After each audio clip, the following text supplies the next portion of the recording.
Hi everybody, Miss Alessandra here from the Weston Public Library, bringing you another digital recommendations video for your weekend. And this will be my last all digital recommendations, as next week we will start giving you print and digital recommendations that you can access either through our website at westonpubliclibrary.org or through our contactless curbside that will begin on June 15th. So the way I do these recommendations is I do a couple recommendations for each different age group. So it's about 10 books, and I start with the youngest and go all the way up to adults. So it's, birth through adulthood. And we're going to get started. So our first book today is going to be a picture book for birth through grades 2. And it is called The Book with No Pictures. It's by B.J. Novak. And the title says it all. This is a book that doesn't have any pictures. So what the title doesn't tell you is that this book is so enjoyable you don't need pictures. The conversation that is being had with the narrator, you in this case, and the littles that you're reading to, this conversation is just priceless. And you can do different voices and exaggerate the parts that will make the child laugh the most. As the narrator, you are being made to read this book, and what child wouldn't want to make you say silly things? And that's what this book does. It makes the narrator, the adult, have to say silly things to the child. So it is fun for the whole family. And again, this is The Book with No Pictures by B.J. Novak, and it is available on Overdrive as an audiobook. Gonna move on to the next one. This is also a picture book for birth to grade 2, and it is called How to Catch a Unicorn. It's by Adam Wallace, and this one is fun because it's about unicorns, and unicorns are really huge right now. I think every kid I know wishes that they could meet their very own unicorn or have a unicorn as a pet. But this one makes you think, like, what would you use to try and trap a unicorn or catch a unicorn? What kinds of traps would you set? And what do you think that rainbow mane really feels like? So this book is all about those questions, and it is one of several books in the How to Catch series. The other books include How to Catch a Dinosaur, How to Catch a Mermaid, what are some other ones? How to Catch a Dragon, and How to Catch a Monster. So if they enjoy this, they have a couple other books in this series to choose from. And if your child loves unicorns, I think they'll really like this book, How to Catch a Unicorn by Adam Wallace. It is available for digital download through Hoopla as an ebook read aloud, an audiobook, and as a video. And it's available on Overdrive as an ebook as well. Moving forward a bit, we're going to go to a chapter book that's good for grades 2 and 3, and this one is called Mercy Watson Goes for a Ride, and it's by Kate DiCamillo. So Mercy Watson is a cute pig who loves going for car rides in the Watsons convertible, and who doesn't love feeling their hair, or in our pig's case, Mercy's case, his ears fly in the wind. So this Mercy Watson adventure gets even more adventurous when they find that there is something surprising in the back seat that they didn't know was there. So the Mercy Watson series is great for kids who are beginning chapter books, and this one is actually the second in a series, but these ones aren't required that you read them in order. So I like this one simply because who doesn't want to see a pig riding in a car? And again, it's Mercy Watson Goes for a Ride by Kate DiCamillo. It's available for digital download on Hoopla as an ebook. The next one I'm going to jump to is Zoe and Sassafras, Monsters and Mold by Asia Citro. And this is a good chapter book for grades 3 and 4. It's available for digital download on Hoopla as an ebook.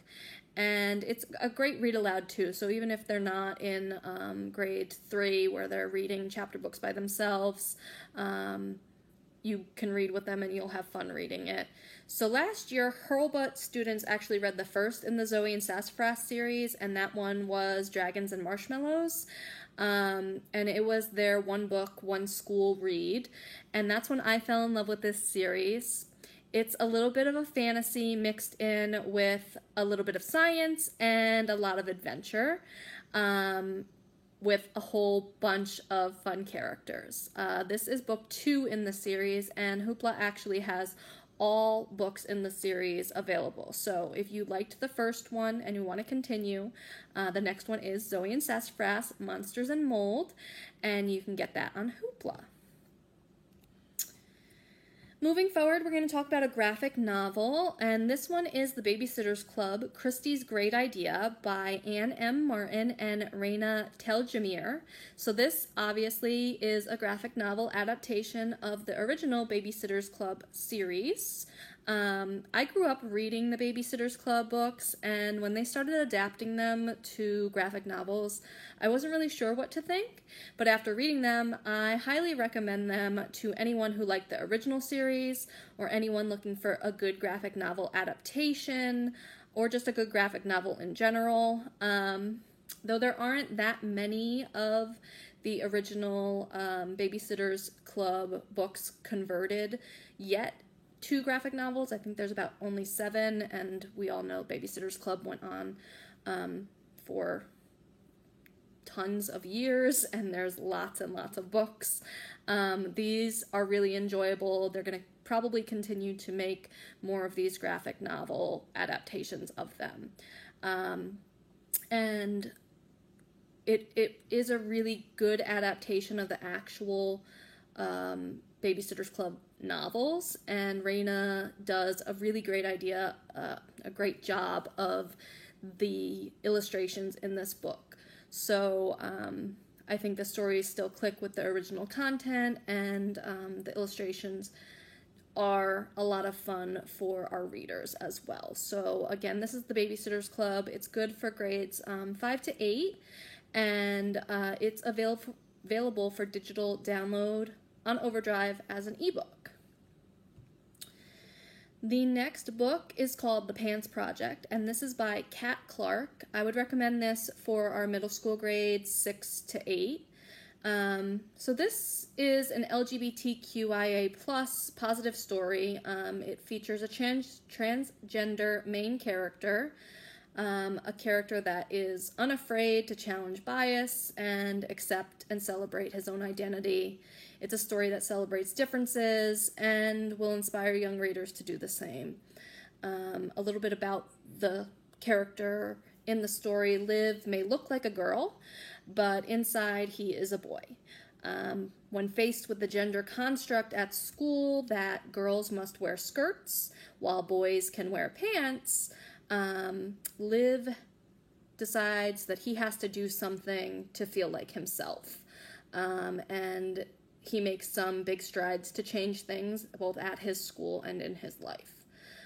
So this is a really touching story, a great story to understand those gender constructs and how to break those barriers. And it's called The Pants Project by Kat Clark. It is available on Hoopla as an ebook. The next book that I'm going to discuss is called Finding Langston, and this is by Lisa Klein Ransom. I suggest this for middle school as well. Grades 6 and up, plus high schoolers could read this as well and still enjoy it. I'm going to give you just an online description of the book because they did it really well.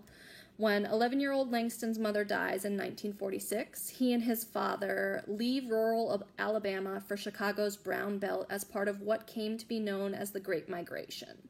It's lonely in the small apartment with just the two of them, and at school Langston is bullied. But his new home has one fantastic thing. Unlike the whites-only library in Alabama, the local public library welcomes everyone. There, hiding out after school, Langston discovers another Langston, a poet whom he learns inspired his mother enough to name her only son after him. This is a touching story about the importance of reading, finding a place that makes you feel safe, and most importantly, I think this is a story that libraries are for everyone. It's a great historical fiction book for reluctant readers. It's very short, very quick, and it has a message that I think will resonate at any time. This is available on Hoopla as an audiobook. And again, it's called Finding Langston. The next book is a recommendation I would have for high school, grades 9 through 12. It is called Feed by M.T. Anderson.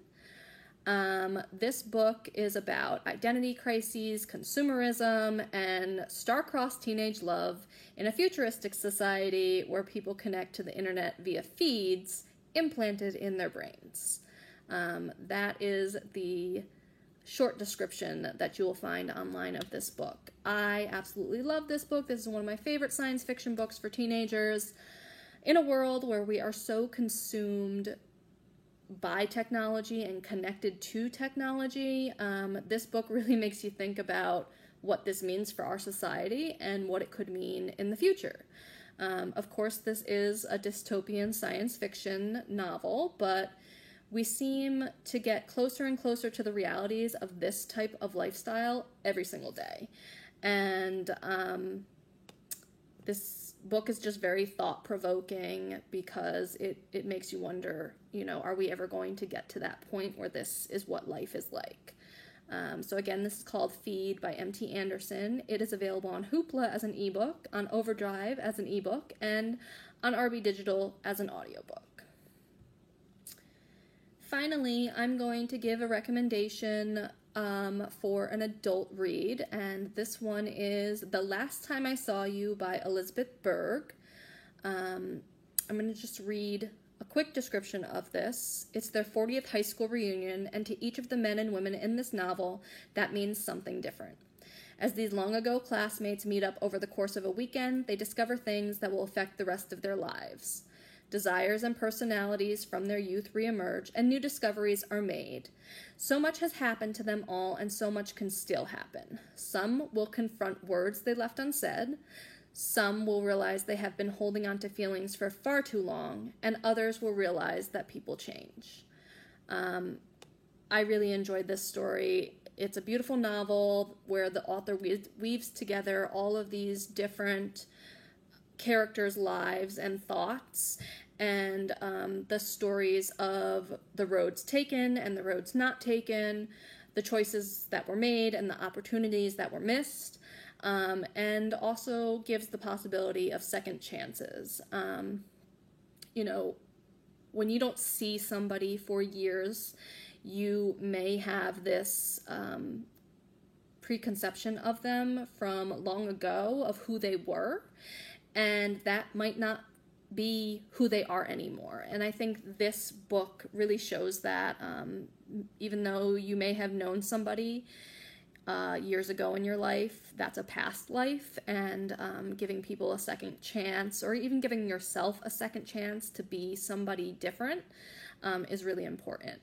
So that is The Last Time I Saw You by Elizabeth Berg. It is available on Overdrive as an ebook.